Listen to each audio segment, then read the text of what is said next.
પાંચમા ધોરણ સુધી તો મોટાભાગના સ્ટુડન્ટના 90 ઉપર જ પર્સન્ટેજ આવતા હોય છે, 95, 97 તે પણ રમતા રમતા પર્સન્ટ આવી જતા હોય છે.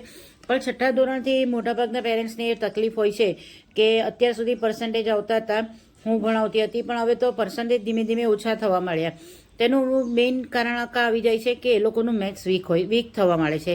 મેથ્સ વીક થવા પાછળનું મેઇન કારણ છે બેઝિકની અંદર પણ મેઇન વસ્તુ છે જે માઇનસ અને પ્લસની સાઇન આવે છે તે ક્યાં માઇનસ પ્લસ કરવાના, ક્યાં પ્લસ માઇનસ કરવાના, કાં બે સાઇન સરખી હોય તો એડિશન કરવાનું કે સબટ્રેક્શન કરવાનું, એ જે લોકોને ખ્યાલ નથી આવતો.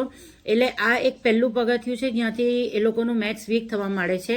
તો આજનો એક મારો વિડીયો છે તે તમે ધ્યાનથી જોજો કે છોકરાઓનું મેથ્સ ખરાબ થવા માંડે છે, એટલે કે વીક થવા માંડે છે, તેનો સૌથી પહેલો પાયો ત્યાં જ છે. તો આજનો મારો વિડીયો ખાસ યુટ્યુબ પર જે છે તેને જોજો, અને જો વિડીયો ગમે તો લાઇક, શેર અને સબસ્ક્રાઈબ જરૂરથી કરજો. અને આવા બીજા વિડીયો જોવા માટે ચેનલ ઉપર બની રહેજો. Thank you.